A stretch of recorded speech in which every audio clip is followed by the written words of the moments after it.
Hey, welcome. Today, for the stream, we are going to be going through the White Queen and working on some more campaign prep. Today, we're kind of stepping away from Foundry and just doing some generic adventure quest finding. And so, we're going to do it with a few different ways. Um, right now, I've got a book that I have pulled up with a bunch of random table quests, as well as I've got a browser open uh, to go ahead and search on online. So let's go ahead and jump on over to looking at the book. Now I went ahead and bought this on, I believe it is the DM's Guild. This is the Book of Random Quests by Matt Davids. And I find it's quite nice. You got a good amount of quests. Dungeon hooks, royal quests, forest quests, doorways to another world. That one I'm going to kind of skip over. That's something I would rather use uh, starting around like level 7 on. Town quests, that's a good one for like early on game. Sea quests, the questing beasts, quest objects, lost cities, and meta quests. Um, Meta quests I might actually put in as achievements for the players. Not so much for, you know, um, actual quests. So, reason being is that they are rather boring. So let's head over there. Meta quests. Find 7 hues of the rainbow. Discover 8 tombs of the Gorhallen. Collect 12 deer skins. This is your basic MMO RPG starting quests. No. I am not going to subject my players to this. This is something where if they do it, they can get an achievement. And so, is that going to have any value to the game? Uh, Maybe if they like collect those items and then sell them to a collector, that's a possibility. So, but for now, let's go ahead and since we're going to be looking at like tier 1 going into tier 2, let's look at these town quests. So we're going to head over to page 39 and we're going to look. Town quests. A note is found on a dead body at the edge of town. It speaks of a conspiracy to kill the town council. In this case, I would change it to the Dutch or Duchess. And to subjugate the people. Armed with the few clues, the party must expose the plot and bring the conspirators to justice. Clues can be handwritten on the note, symbols on the note, and identify the dead body, and etc. I mean, it's a great mystery one. Maybe if they end up in a region where the Dutch or Duchess is actually liked, this might be a good one. So what I'm going to go ahead and do, I'm just going to copy over ones that I kind of like, and I'm going to put them in my campaign notes.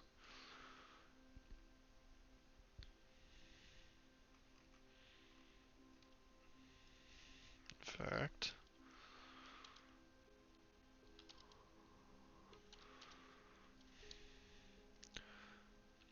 I'm just going to put additional quests.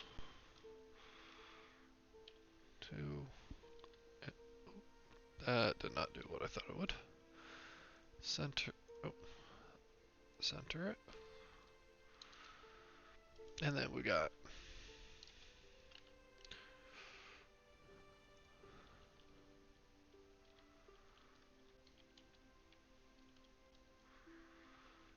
there we go.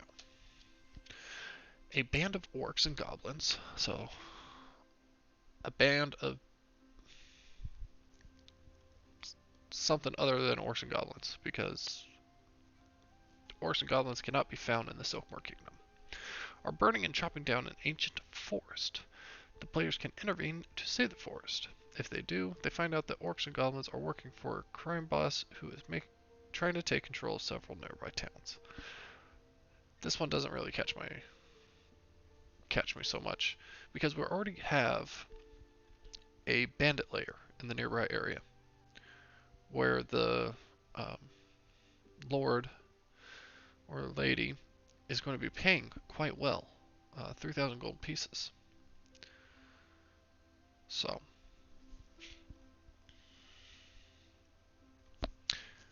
we've already got something in place for that. Blacksmith asks the party to fetch a load of iron from across town. We already have something similar with the um, adventurers needed to retrieve materials, where they're going out to gather these rare ores so that the blacksmith can make the um, ceremonial daggers with these rare gems or rare ore. And so we already got something like that. Uh, don't need something from another innkeeper because we've got an innkeeper one where it's adventurers needed for kitchen help, where there's two children that have been stealing from across the town using the sewer system. Uh, Party comes to a village where the adults have been enslaved. The village is only populated with children. Can the party care for the children and free the adults from the evil cult? Nope, not doing that. Gang is extorting money from the local shopkeepers. Party is employed by several rich merchants to construct a road. Really?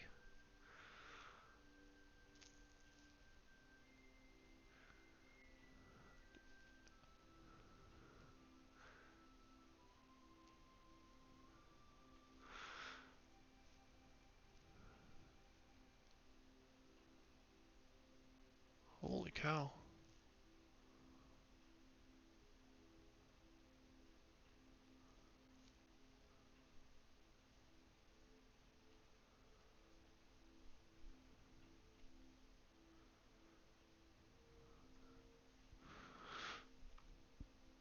Hmm. This is not turning out to be quite as useful as I was hoping.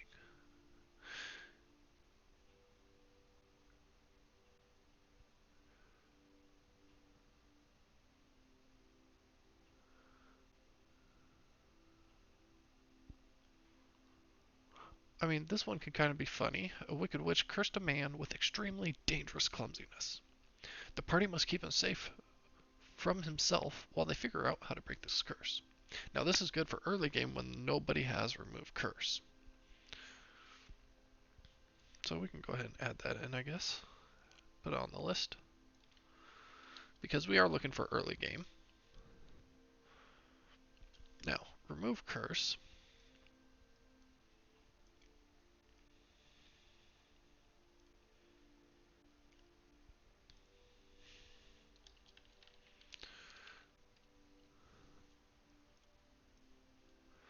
Remove curse. Third level spell, which means the soonest they can get it is level 5.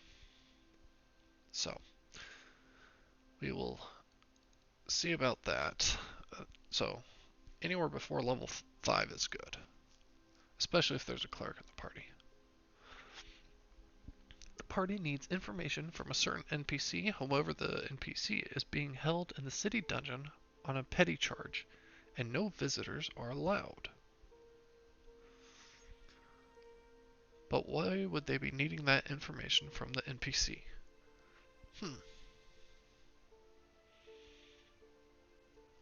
Oh, that could be useful. So, the reason that's going to be potentially useful is, again, with the bandit lair. So, like, one of the first quests that the party's going to get is to clear out the wine cellar that has collapsed. Well, the truth is the kitchen hand, the wine cellar is all out of wine, and the kitchen hand needs a group of adventurers to go get the wine because they keep getting robbed. So, when they go, they're going to learn about the bandits, so they know that there's bandits in the area.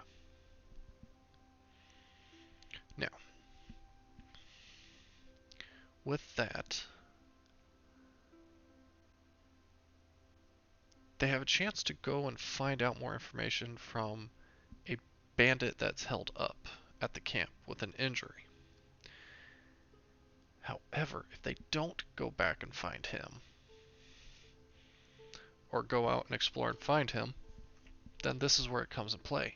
They can find the NPC actually held up in jail. That is going to be very useful. Alright. An army of centaurs sweeps across the vast grasslands.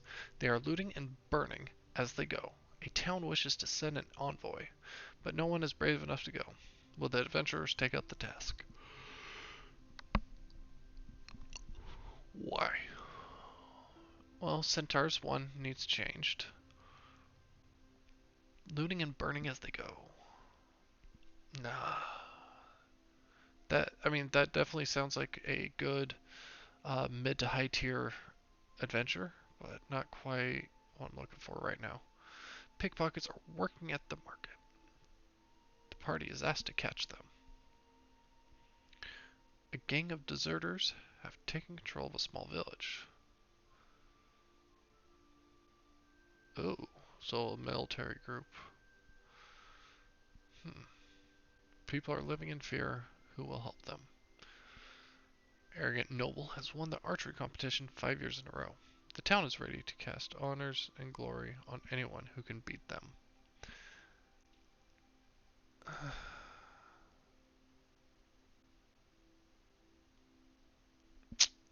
No, not really what I'm looking for.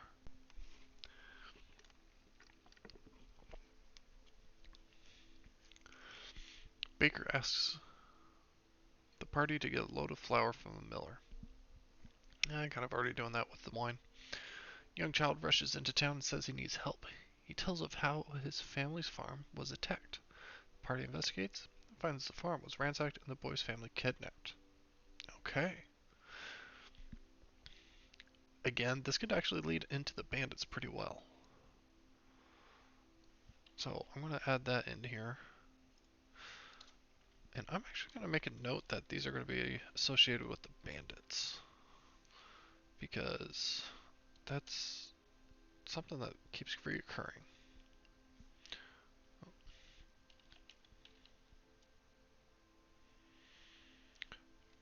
So, we're going to bandits.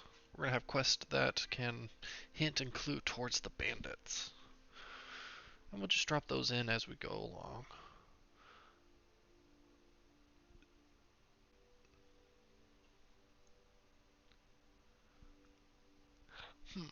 Innkeeper found it. Locked wooden box in a new cellar when a new cellar was being dug. Okay, interesting.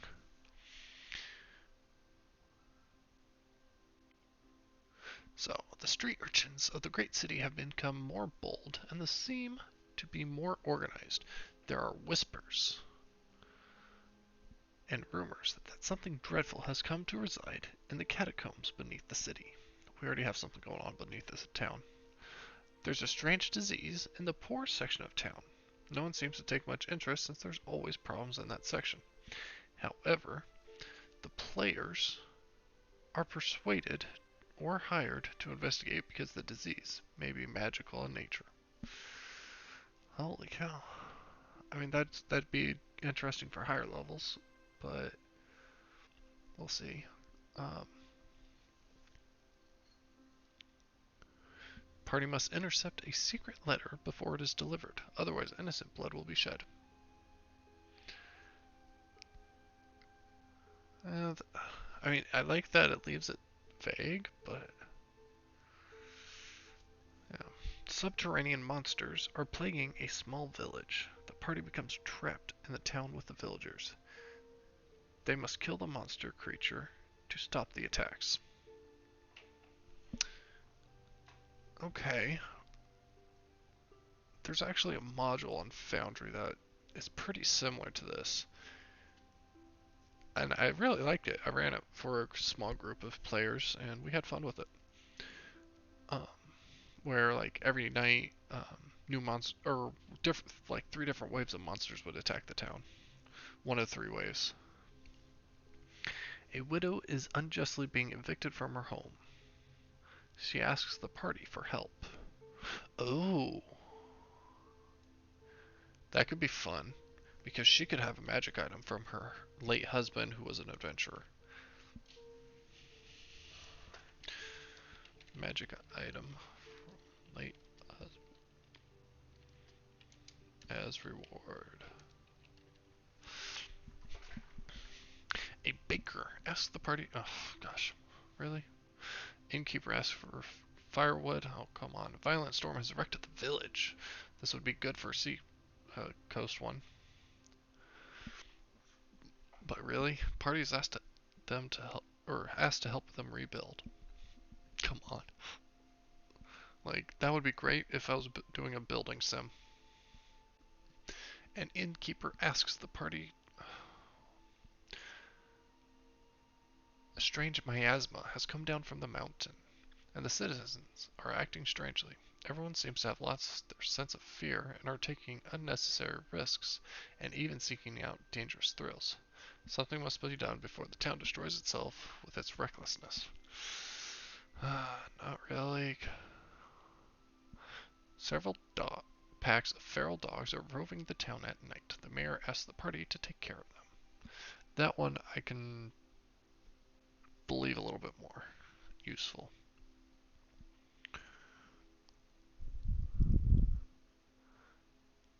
Because, like, that might be something that the bandits are doing, is releasing their dogs during the night.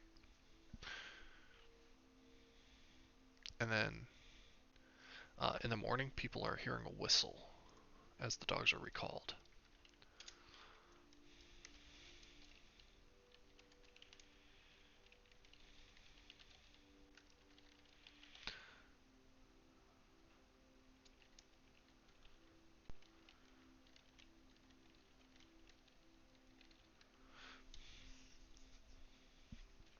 Okay. Um, we've picked up 6 quests. And these are all for tier. Yeah, we're going to be good, I think, at this point. Well, let's see what the rest of this page has. Beloved NPC soul is trapped in a golem. The party must discover a way to restore them. An inn is holding a bare hand fighting tournament. Winner gets 75 gold pieces. Drinking contest for 50 gold pieces. Slave revolt. Nope. A curio shop was burglarized. Several rare items were taken. Party sees an old man being beaten in the street. No one is helping him. Should the party intervene? Ooh.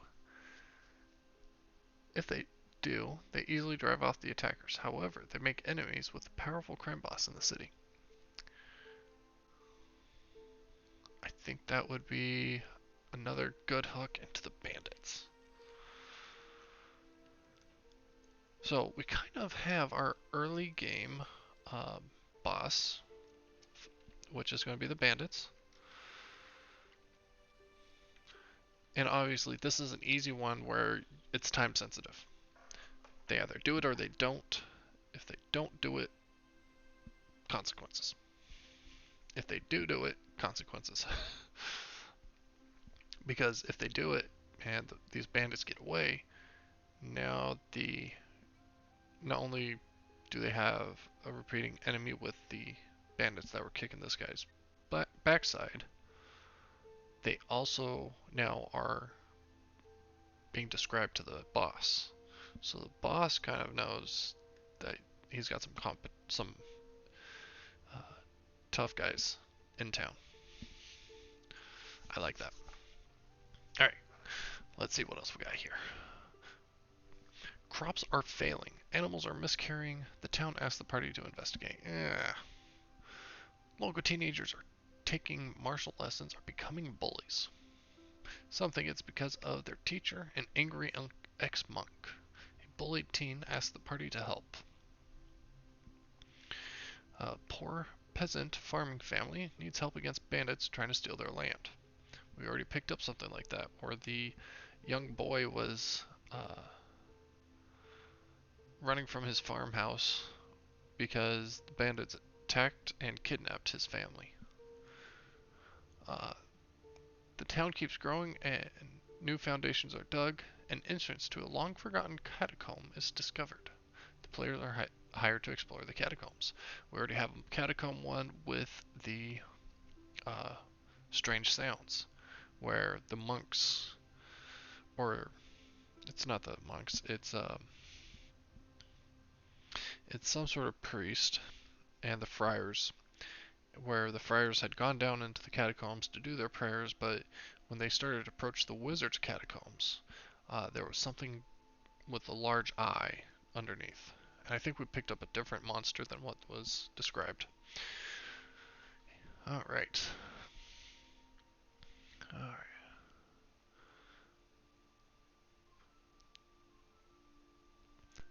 And then innkeeper asks, blacksmith's horse was stolen. Parties asked to investigate. Um,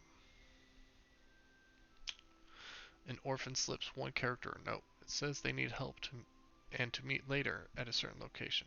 Is it the truth or a trap? Ooh, here we go. Trap set by the bandit boss. Let's do it. Because every orphan needs gold. So he's going to take the gold from the bandit leader.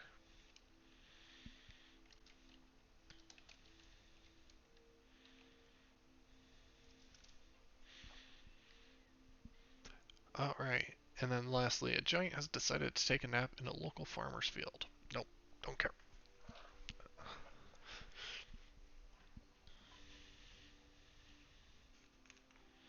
So, out of those 51 options, we've picked up quite a few. 1, 2, 3, 4, 5, 6, 7, 8. I think we're going to be good.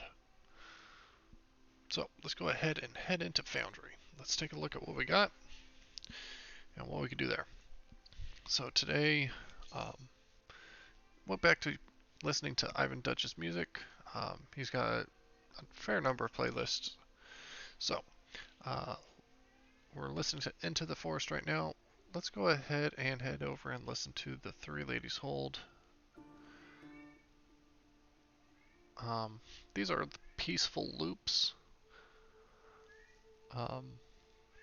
Just have them going just because. Trying to avoid the action and combat ones right now, just because don't really need that right now. I know they're supposed to be loops, but I think I'm going to take them off loop. That way we can just go through the tracks. And that way we can hear them all. So. Alright.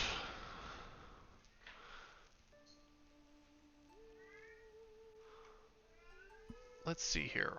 What do I have for humanoids? Oh yes, I did pick up a good number of humanoids. So, bandit boss is going to be using the Ragged Great Warrior stat block out of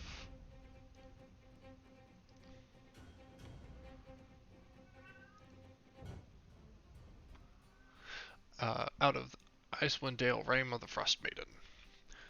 Um, pretty good strength. Not the best of intelligence. Um, but that's why he's going to have wizards. I'm actually going to probably find a few other casters. Probably up to 1/8, if not 1 CR ranking. And we'll go from there. So actually, let's go ahead. Let's give our bandit a name. And then we'll make him an NPC. Soakmore Kingdom. So for the Silkmoor Kingdom, we have the White Queen. And I went through this with the one of my other players. They became the queen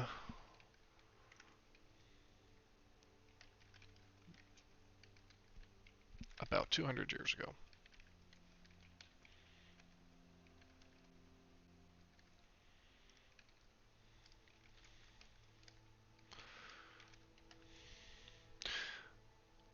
Now, they go by their titles, the White Queen and the Red King. These titles were given for different reasons. She was very peaceful and he was very protective. And in being so protective, it would even be considered ruthless. Um, so, treatments like um, defending the city, defending the country. If you were against the country, against the kingdom, he would not be very kind in his punishments. That kind of thing. The White Queen, she was very forgiving, very diplomatic, and very kind. Or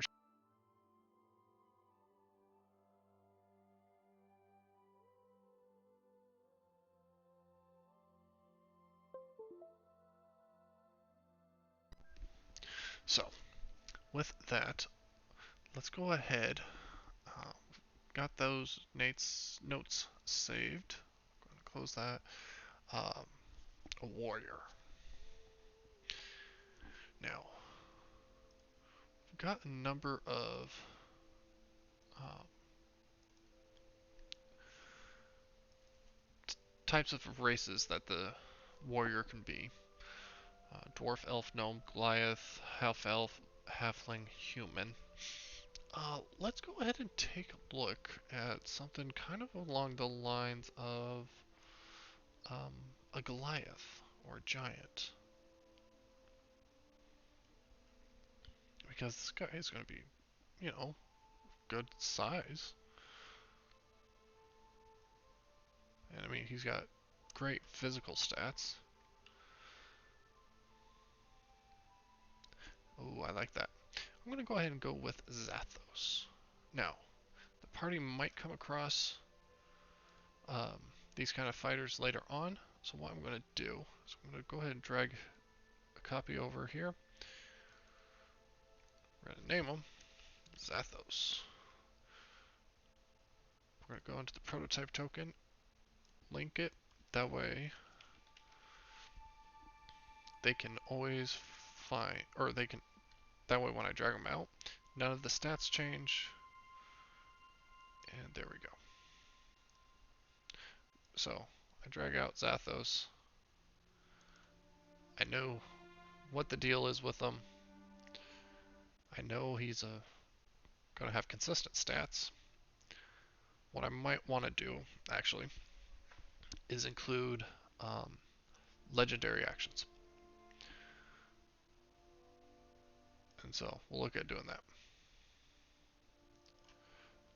Now, the other thing, so if I bring out a Great Warrior, compare them to Zathos, you can see the stats for my warrior are different than Zathos.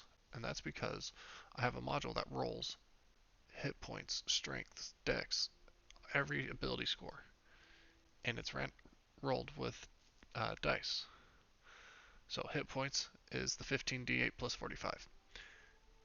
The ability scores, it's a 1d6 minus 3. So they can have a minus 2 to their score, all the way up to a plus 3 to their score. So that way they have a little bit of variance, which I like.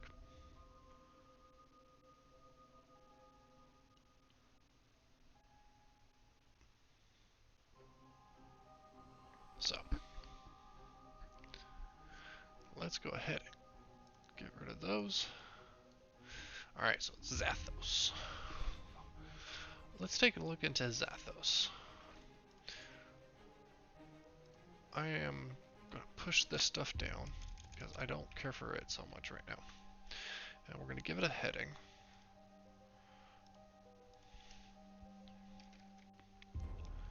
Bandit leader. Oh, you know what? The leader of the... What are the bandits' names? Let's figure that out.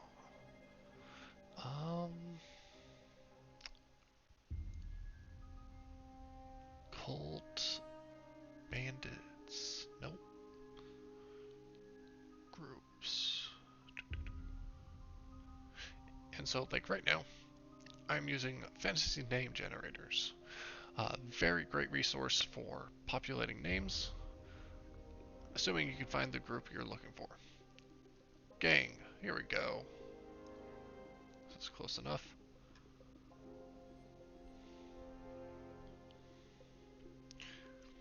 So,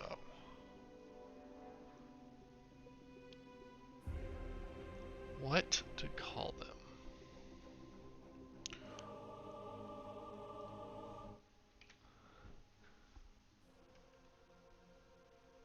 The Onyx Cross.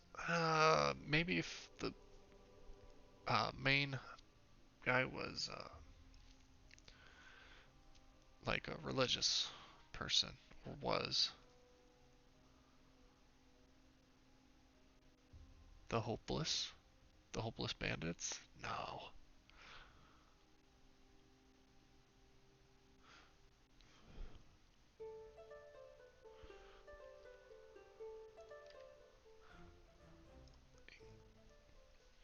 Let's see here.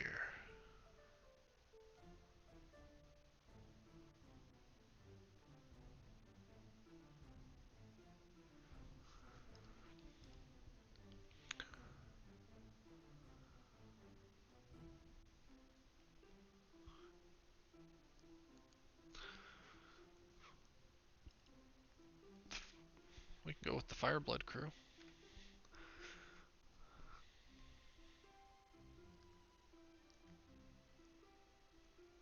Ooh, the Anonymous Bandits. I like it. We're going to copy that. Of the Anonymous Bandits. Alright, what do we know about the Anonymous Bandits?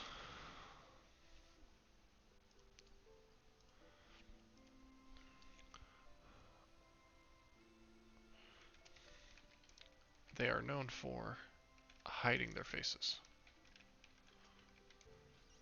their identities.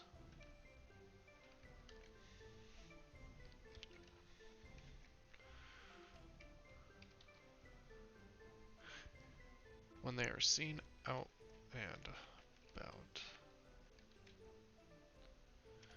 they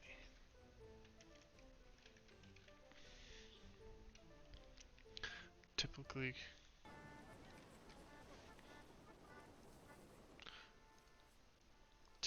cover their faces and all skin. Any chance of identification.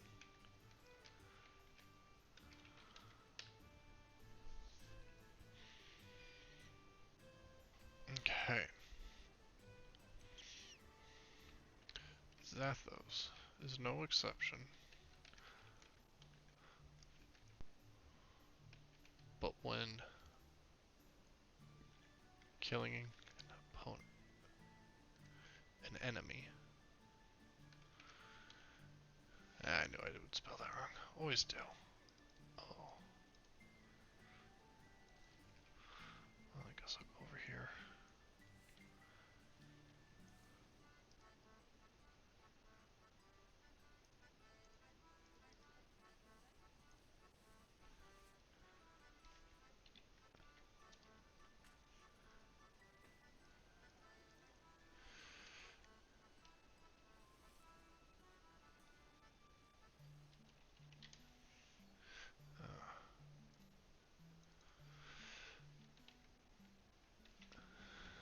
But when killing an enemy, you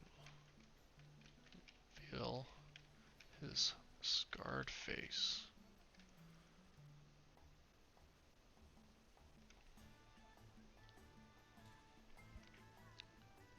be the last thing. The dying sea. Alright. There we go. A little bit of information about him. Alright.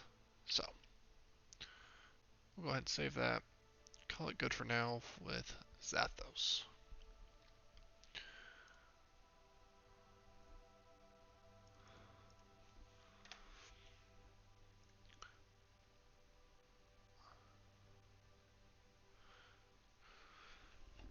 So, early on, probably the first quest they'll get a invitation to uh, not not to meet with the Baron or Baroness. No, instead they will be invited to the Keep's kitchen. There they'll talk with the kitchen hand about the issue with the wine, or the wine cellar, which the players are expecting, or the characters are expecting, that they're going to have to dig a wine cellar out. Not the case. Instead, they are going to be given 3,000 gold to go buy this wine. Whatever is left over, the players get to keep. Now, most people are thinking, oh, that's a pretty good price. But this is not bottles or uh, goblets of wine. This is kegs or caskets of wine. So, quite a bit more expensive. And the rulers are going to want more than just one barrel. They're probably going to be wanting 5. So I better put this down.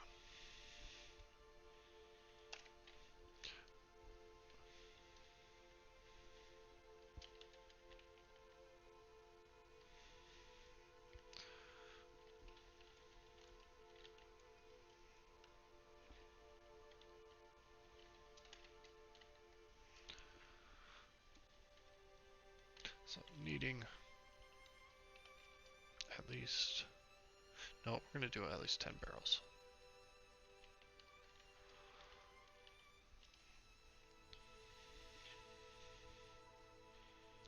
Of wine. Now, here's the catch. Mention it's for the keep.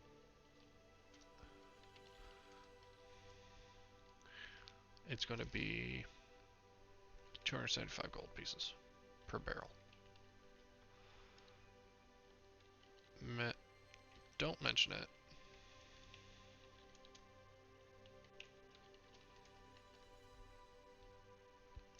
Or haggle it down. DC, with how much wine they're buying, it's going to still be difficult.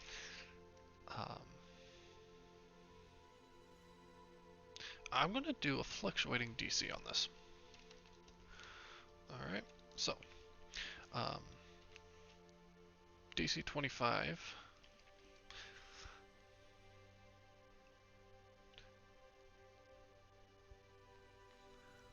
A DC 20. DC 15. And a DC 10.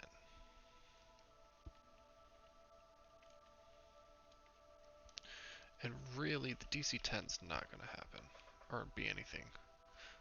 So we'll change DC 10, 75 gold pieces.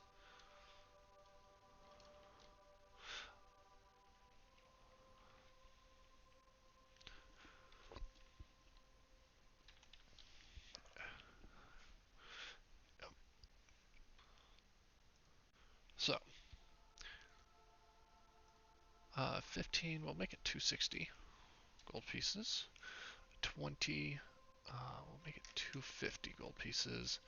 And 25, we'll make it a 225. Now, why is that an incentive? Because they get to keep what's left over. So, that means that negotiating would be vastly uh, lucrative. So, at least the math is easy.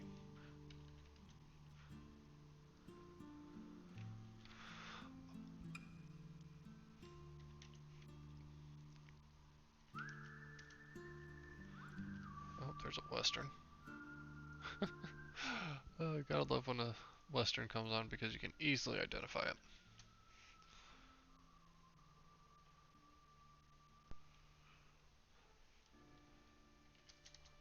So, yeah, passing that skill check is vital for them to get as much gold as they can out of this quest.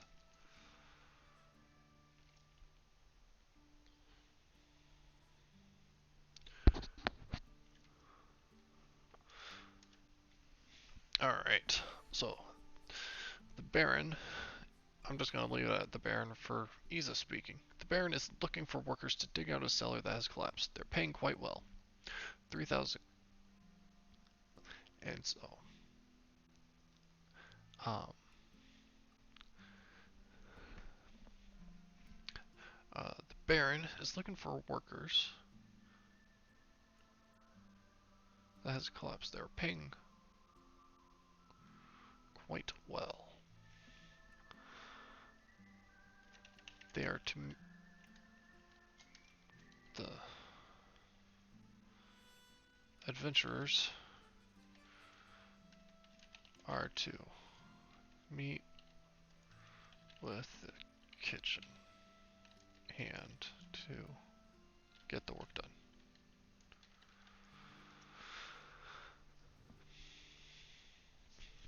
Alright, so this is going to be the first quest, right off the bat. Like, this is how they all come together. Now, do the players know each other or not? I don't know yet, because got to get more players on here. So, the White Queen campaign. They're going to start with looking for adventurers to go dig out this cellar, and they need to speak with the kitchen hand to get the work done. The reward is 3,000 gold pieces. Quite a lot. Well, when they get to talking with the kitchen hand, they're going to find out that that's not the case. The wine was kept in an offsite location, but it's all out. What is needed now is for the adventurers to go get more from the winery. And if the players ask why, he will bring up the bandits. No pressure, really. But he will also let them borrow a handcart to do so. Now, the handcart can only bring back 2 barrels at a time.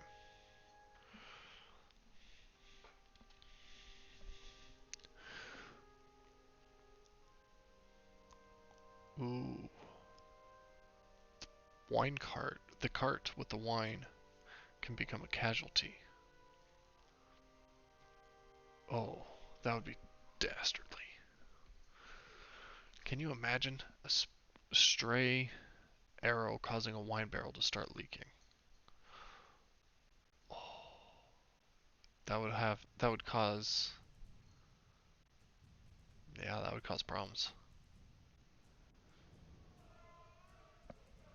That could be good.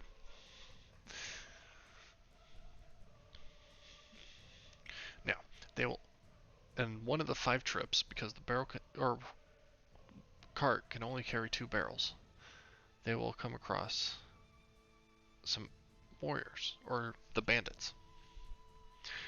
They will come across two warriors, and then a ranged opponent, whether that's a caster or a archer. Still haven't fully decided, we'll see. But that's why I've got all these different combatants available. Now, the warriors they're going to come across are going to be these 1/8 guys, maybe a 1/4 dwarf.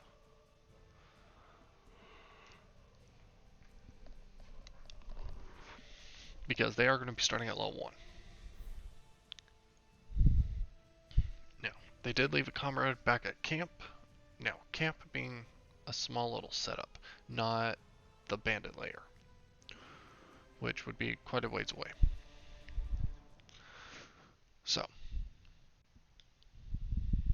if they follow the trail from the bandit attack back to where this camp is, right away, the DC is going to be lower to finding the camp. Whereas if they wait until after they drop off this load of wine,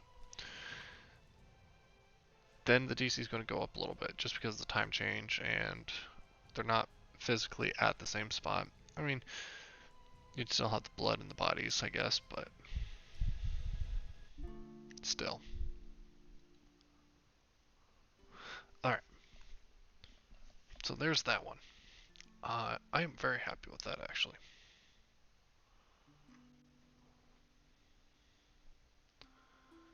So, now we've now we've actually built up a little bit of a mini, kind of like a little campaign around clearing out the bandit layer.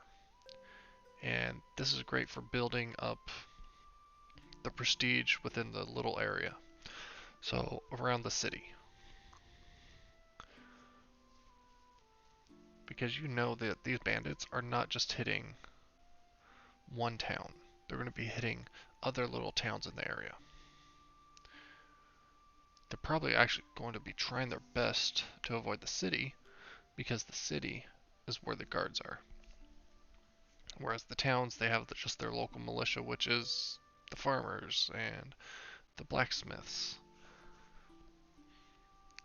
So yeah, this is very important that they have places like this. Alright.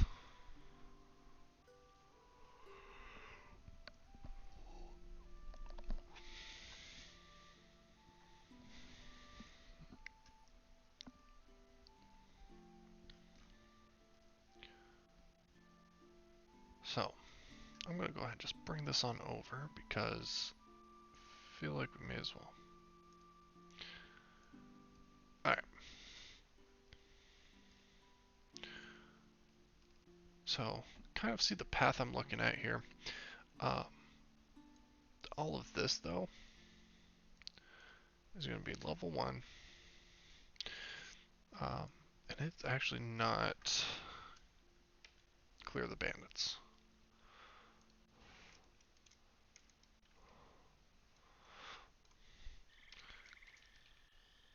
Clear the cellar. Level 1. And this is a homebrew one, so I don't have a hyperlink to it.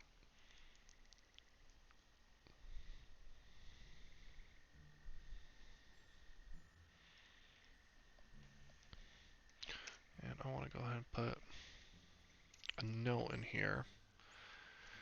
Careful, the wine barrel isn't destroyed.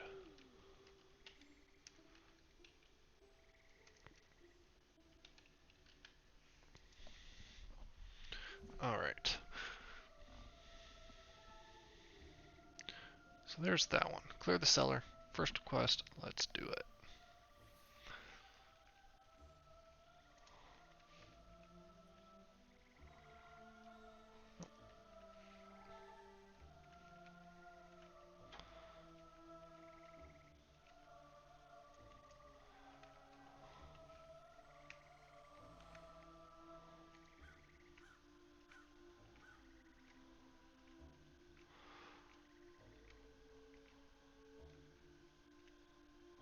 Okay, there we go.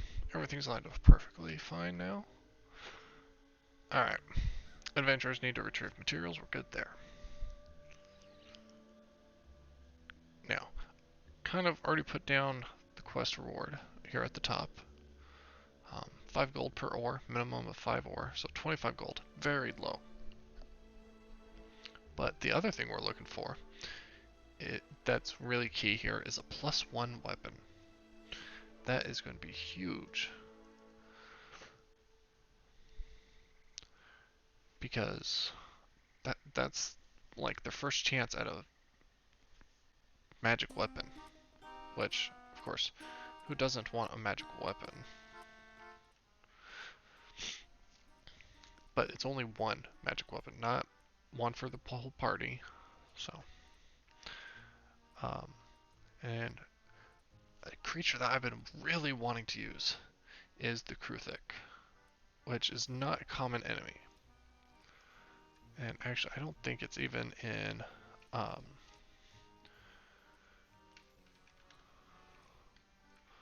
the basic rules. So I don't think I could pull it up on D&D Beyond and share. Nope, it's not. It is part of... I know it's not because it says Legacy next to it. Mordecane and Tomes of Foes. So that also means it's in Mordecane Presents Monsters of the Multiverse. So, yeah, not SRD friendly, so can't really share it, but can definitely talk about it. But yes, that is a creature I've been wanting to use for a long time, and I think it's a great creature to use in the beginning. Especially if you have a character who has something like comprehend languages.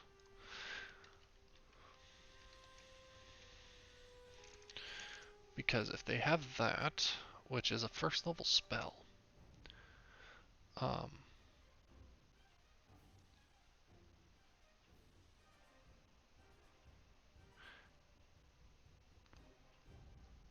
for the duration you understand the literal meaning of any spoken language you hear. Well, nope, not a beast. They must be a monstrosity. Yep, here we go. Young Kruthics. They speak Kruthic. They have a language. That means if someone, wizard, cleric, druid, has comprehend languages, they can speak with this creature. What if the creature gave them a quest instead? So, that, to me, that is fun. So, let's go ahead and... What can a beast give as a quest? Let's head over back to the main... Quest objects. Maybe we can get something out of there. Quest objects, or maybe we can do a doorway to another world. Where the Kruthics send them through the doorway, take care of an issue, and then the Kruthics go back through. Allowing the player... Yep, there we go. We're gonna do that. So let's head to page 31, or 31 in the PDF, which is page 30, Doorways to Another World. Party finds a small fairy? Nope. Well, let's see what it says. Signs to them that they need help, but not to open the bottle. If they follow their directions, they lead them to a doorway in a hedgerow. It leads to an evil wizard's lair. If the party enters, they need to defeat the wizard. They can free the fairy.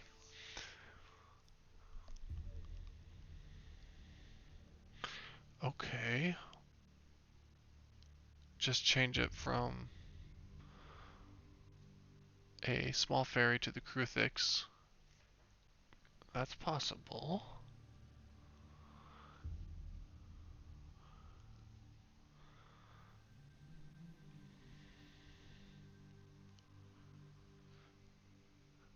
A cat befriends a member of the party, however, at one point it scratches the party member, and then the entire party wakes up in another world. That one I would say the cat needs to scratch everybody. While walking past a statue at night, the party notices the eyes are glowing. When they investigate, there is a flash, and they are transported into another world.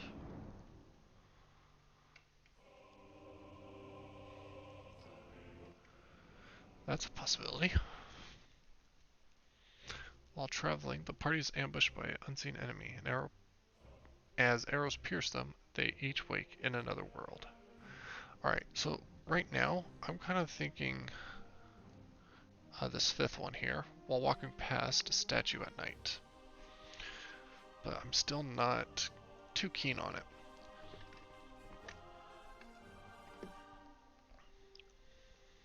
While attending a festival, the party listens to a storyteller until they are mesmerized and sent into the story. Did this with some extra content for Curse of Strahd, so no need to repeat.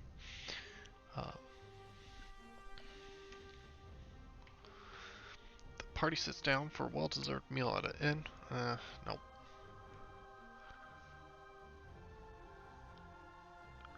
Talk about a strange child. He goes in and on and on about his dreams, saying he travels to fantastic places and meets peculiar creatures. The creatures tell him of great evil in their land that entangles their world with oppression and fear and chaos.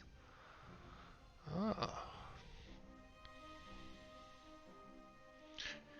He says that he knows a way to bring them there, but they all must follow him.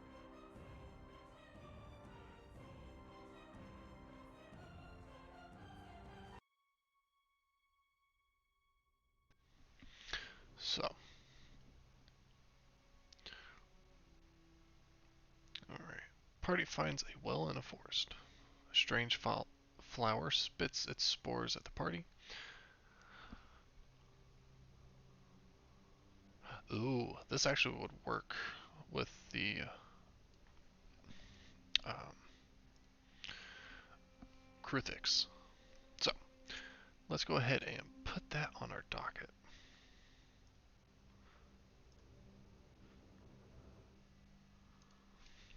Sacred area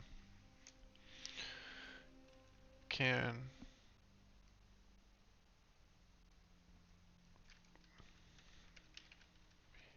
with can be convinced to leave if party go to their homeworld and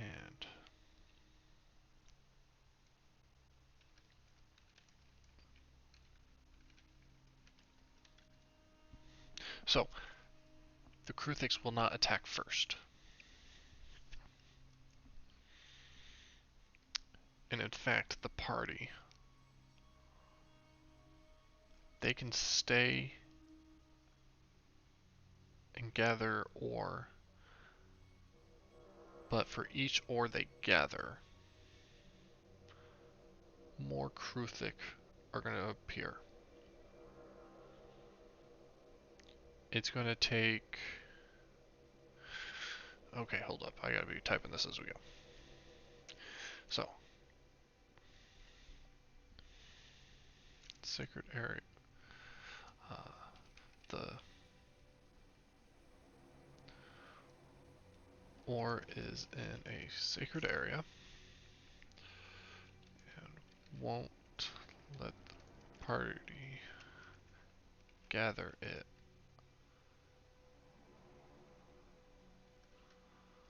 unless helped.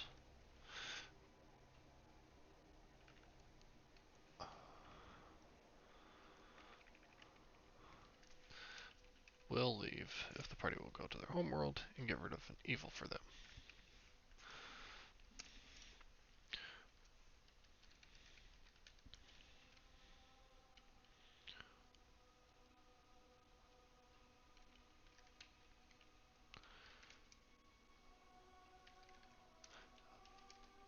Special stone held by the... Let's see here.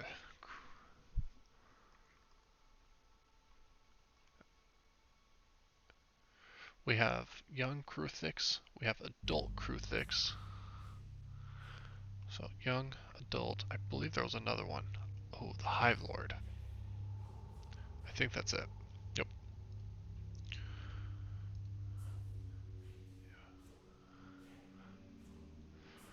Alright.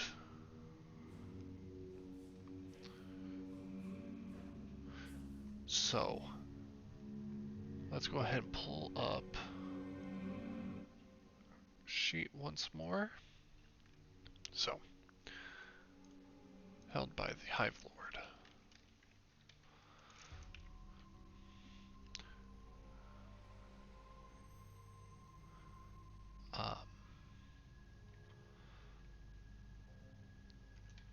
Plane of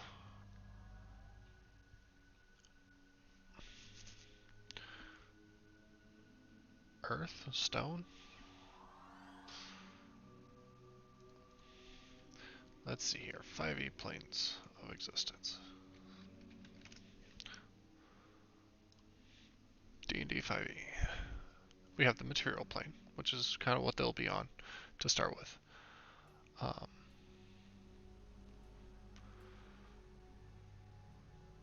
So let's see here.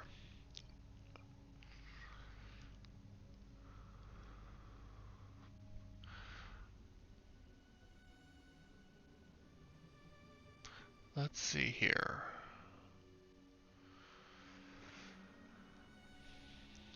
Transitive planes, there's the ethereal, there's the astral. Not looking for those inner planes. The 4 elements, air, earth, fire, and water. Okay. So, yep, earth plane. Oh, plane of earth.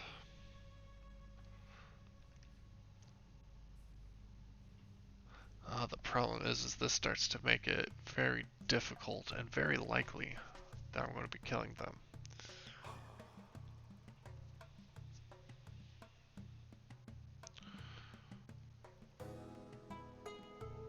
Because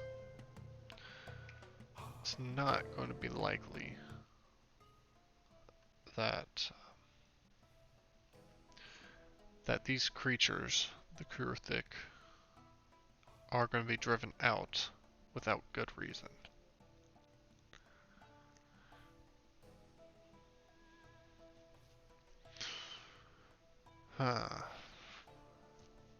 Well,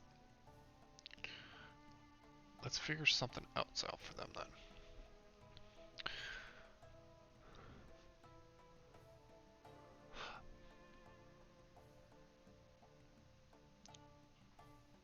An evil. An evil does not say it has to be a creature. What if it's a cursed weapon? Or a cursed item? There we go. Yeah. A cursed item that's making the place toxic. There we go. Ooh.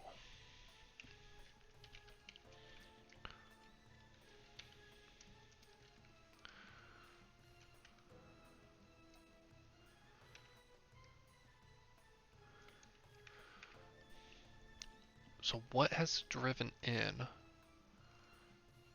taking their home from them? Here we go. I'm really liking this. This can be fun.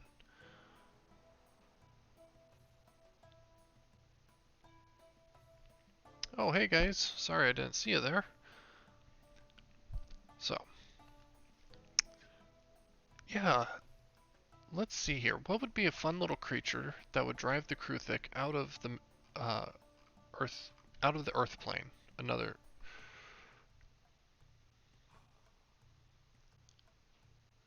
So,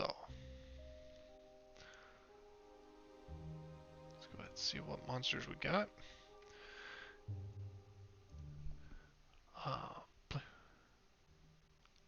Yeah, Foundry has been a great system to use. I've greatly enjoyed switching over to it. Started off at using Roll20 and just didn't care for it, especially since it didn't really progress with the times very well.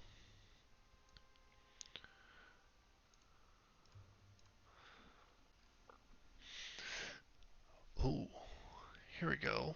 This one might be interesting. Oh, native to the plane of fire. Nope.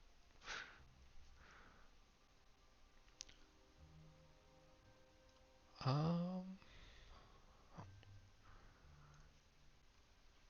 Maybe some sort of gargoyle.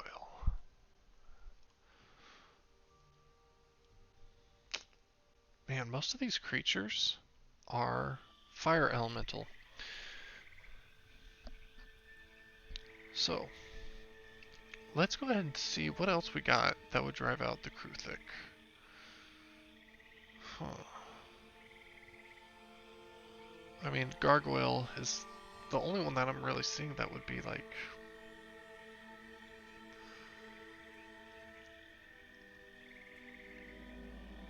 a good option. You know what? Let's just do it as the elemental plane instead. Now, the reason why I'd rather do that is because then that opens up the Azure. Another creature I find quite interesting.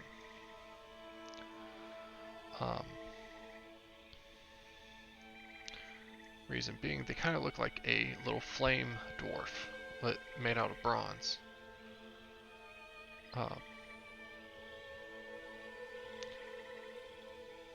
Yeah, there we go. So what could this creature have that is a cursed item that is toxic to the Kruthic? Let's go and get this volume taken care of though.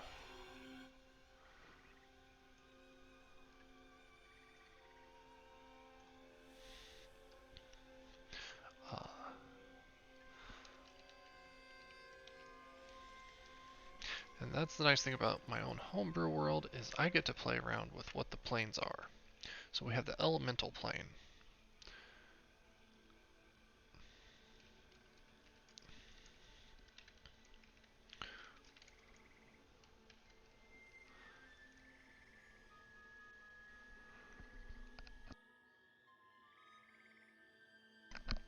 So the Azure has taken over the Kruthic cave system and has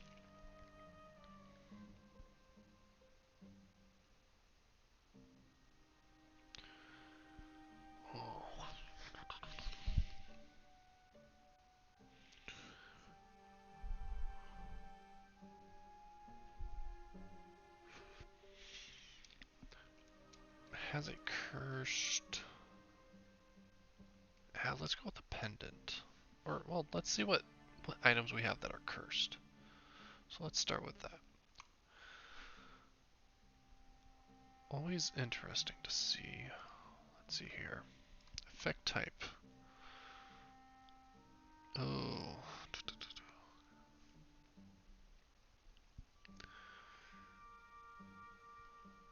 I wish there was an easy way to find cursed weapons. Well, there always is. 5e cursed items.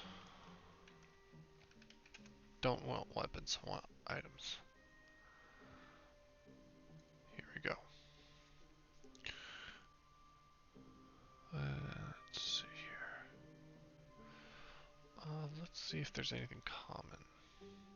Well, there's uncommon.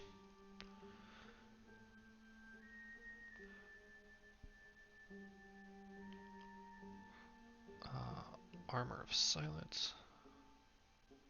Oh, these look like homebrew items. So, pulled up this website, 5e cursed items from dandwiki.com for 5e cursed items. And these, yep, 5e homebrew. Don't care for homebrew too much, so let's just see what we got. Cookie of Misfortune, Corpse Eater, Dagger for Whistleblowing, Demonic Mask. Ooh, the Demonic Mask, that one actually sounds tempting. A False Potion, Golden Loot, Identified Cube,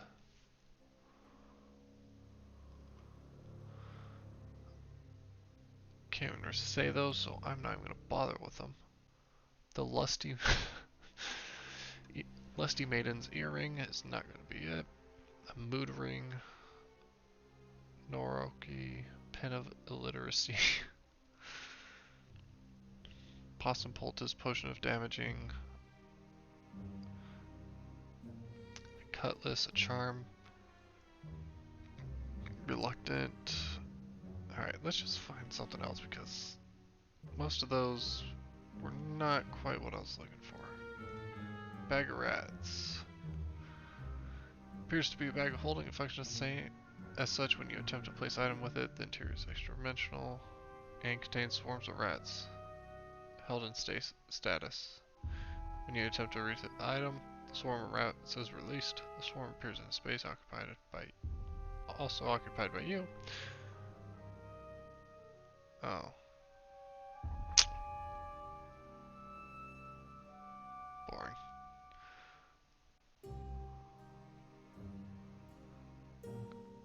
Attuning to this item.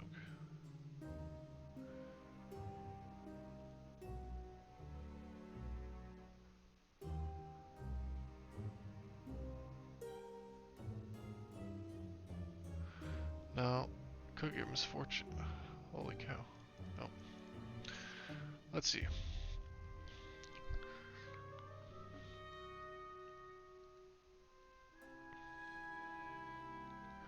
Alright, forum. Let's see what cursed items they were mentioning. Most methods of identifying items include identify. Spell. Fail to reveal such as a curse.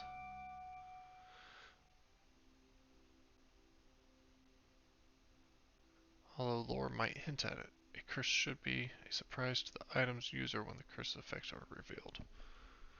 Attunement to a cursed item can't be ended voluntarily unless the curse is broken first, such as remove curse. So, getting the party with this early on is pretty good. Enamel pins.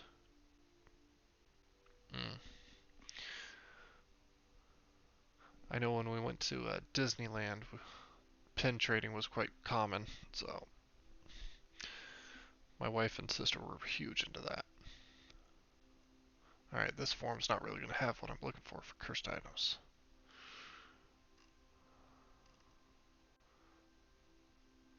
Let's see here. Top 10 best cursed items. Berserker Axe. Axe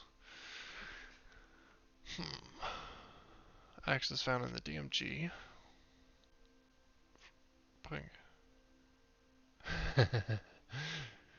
Put this in campaigns to teach greedy, murderous players not to pick up every shiny thing they see, but it also adds a wonderful RP element if they decide the curse is worth the bonus.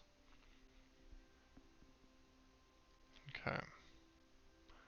+1, attack and damage. Hit point maximum increases by 1 for each level you have attained. You're unwilling to part with the axe while attuned, and you have disadvantage on attack rolls with weapons other than the axe, unless no foes within 60 feet of you that you can see or hear. When a hostile damages you, you must make a 15 saving throw or go berserk. While berserk, you attack any creature closest to you, with all of your attacks moving to the nearest possible creature once your target is felled. You stay berserk until the start of your turn, with no creatures within 60 feet of you that you can see or hear. That's a pretty... Oof. That's a tough one.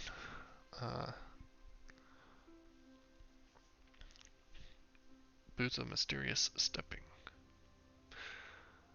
Most tempting items with the effect that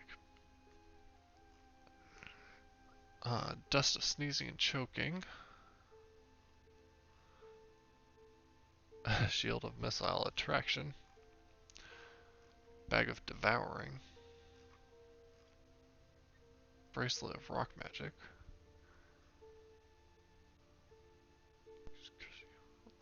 Dwarves and Stone Giants advantage on saves.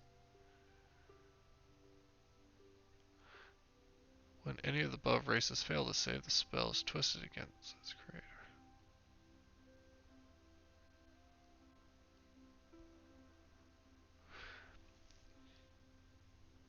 Oh.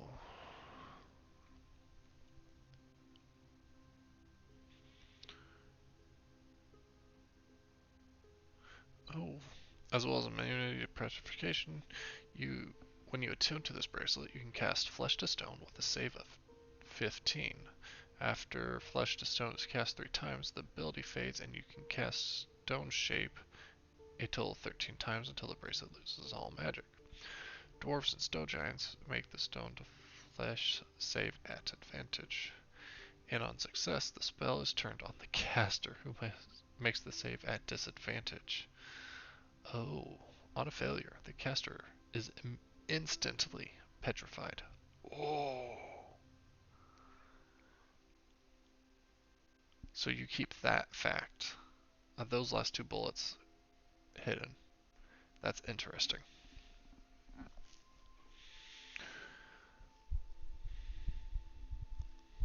That's a good possibility. Bracelet of Rock Magic.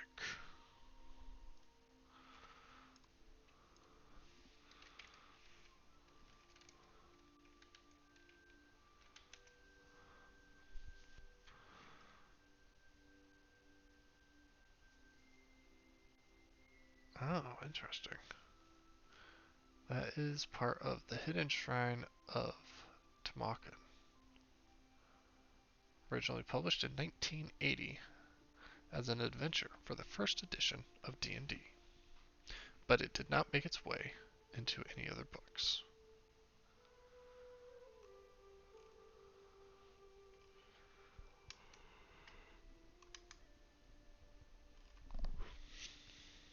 Armor of Vulnerability, Javelin of Backbiting, Sword of Vengeance, Staff of the Forgotten One. Ooh. Let's see here.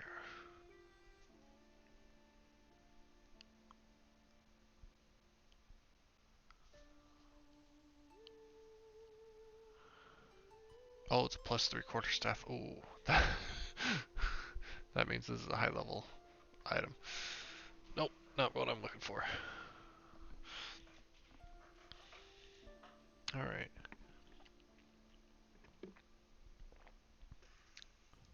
Yeah, let's see what we've got. Ah, here we go. Good old Reddit.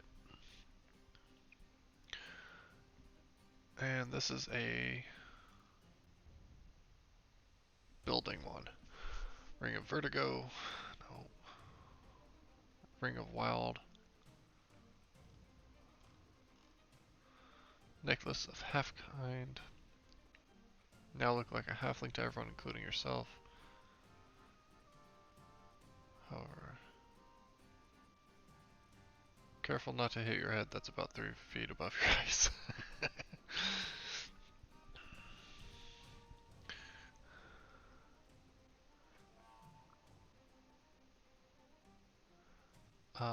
Lamp of Anti-Light.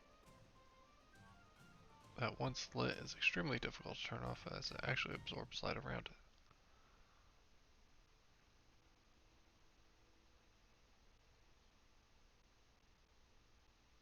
it. Darkness for 15 feet and shadow for another additional 30. That's pretty cool. Earring of Coded Sending. Like I said, I'm trying to find something that would kind of be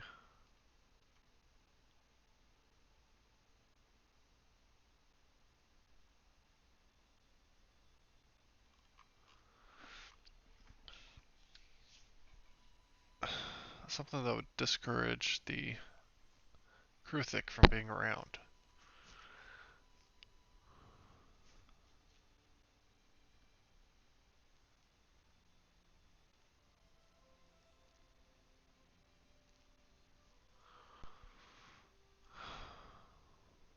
Oh,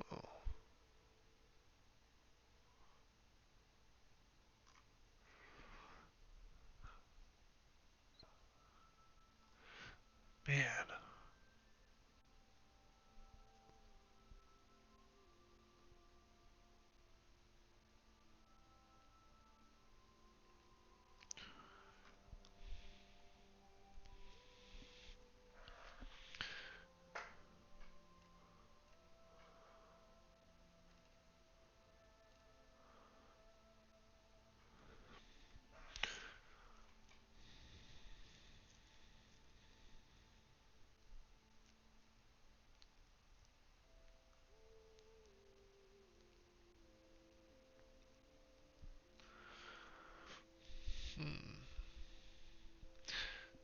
this is not... After this person's post, I think I'm done looking. Malta.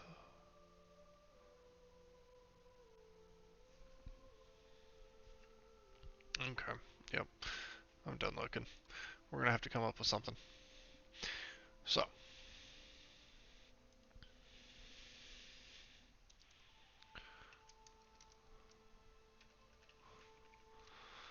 item.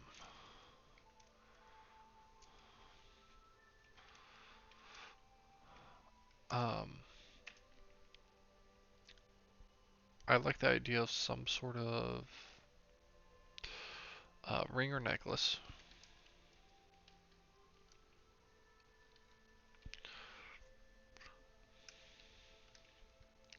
What are its pros?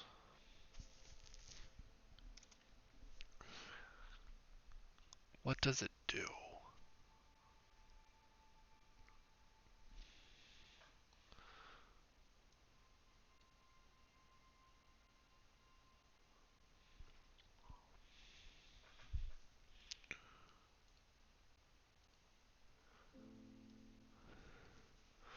Hmm. Not only that, but what are the cons?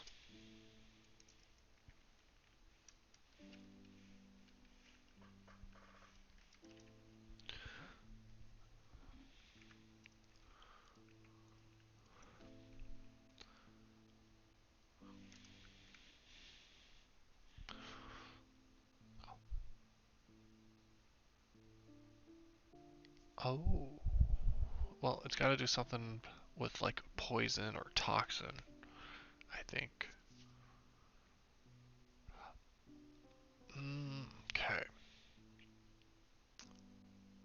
Alright, we're gonna let it cast a spell. Let's see here. Spells. Looking for something that's early level. So, cantrip to first level. Casting time of an action. Let's see what other filters we got. Nope. Damage type, we're looking acid or poison. Let's see what we got.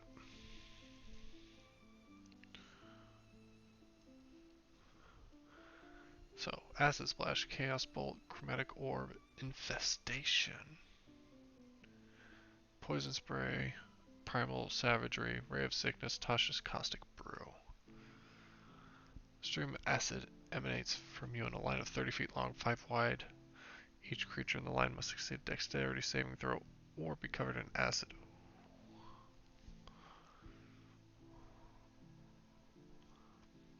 Creature covered in acid takes 2d4 damage at the start of each of its turns.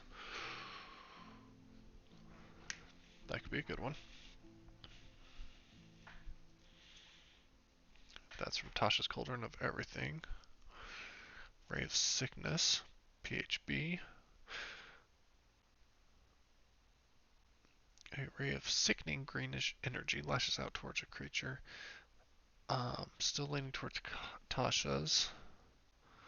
Primal Savagery, that's a definite no. Poison Spray makes sense, but it doesn't make sense for against the Kruthic. I'm gonna go it. We're gonna make it so that we can cast the Tasha's Caustic Brew.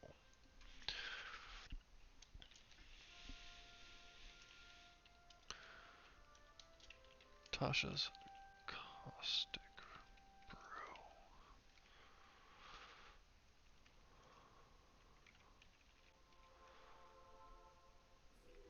Cons.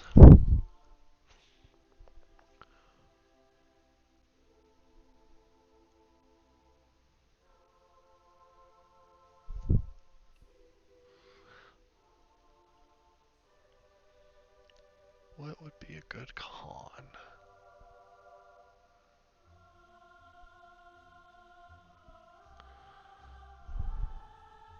Brain rot?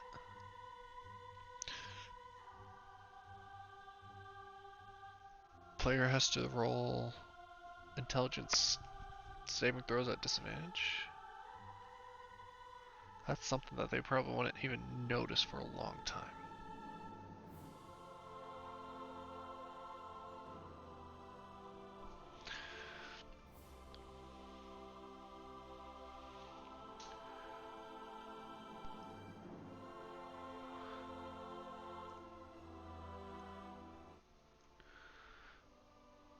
Let's find...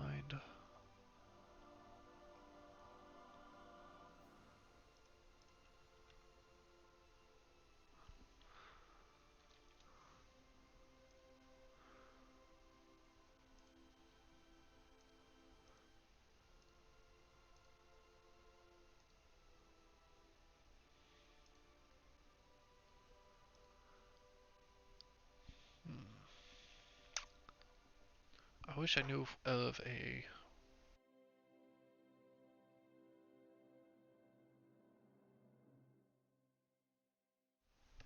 Wish I knew what one cursed weapon was from WotC. Because if I knew that, then it would make it much easier to duplicate some sort of level of that.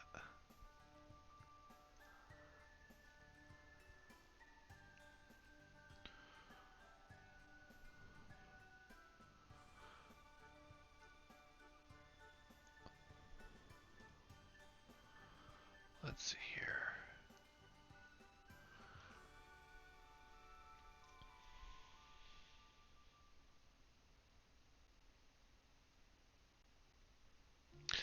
Well, I don't know, so let's see if they got anything in. Yeah, here we go. Stone of Ill Luck. Okay, maybe not. Cursed Luckstone? No.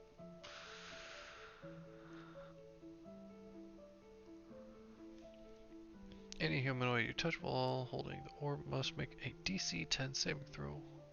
No.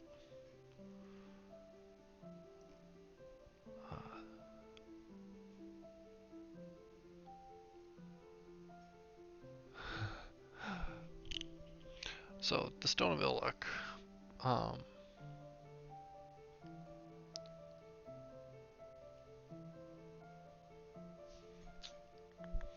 Gosh dang it.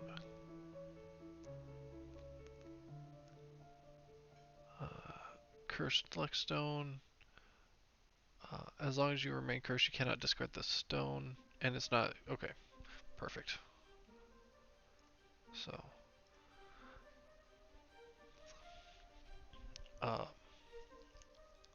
So I would just secretly roll an intelligence saving throw for them. Brain rot.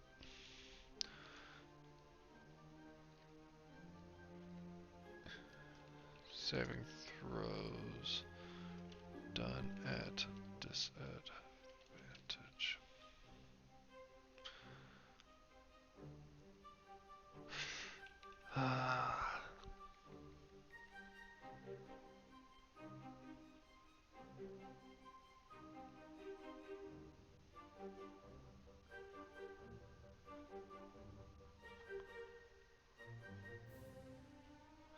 Okay. There we go. Well, got into it a little bit more. Figured out a few more quests for upcoming campaign.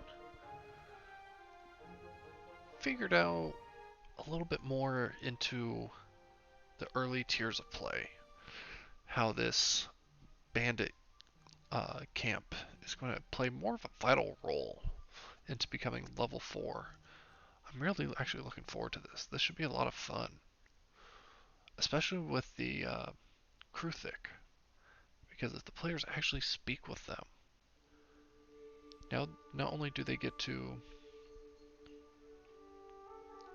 become friendly with them, or at least form a short-term alliance, but they also get to go into the elemental plane. This is going to be fun.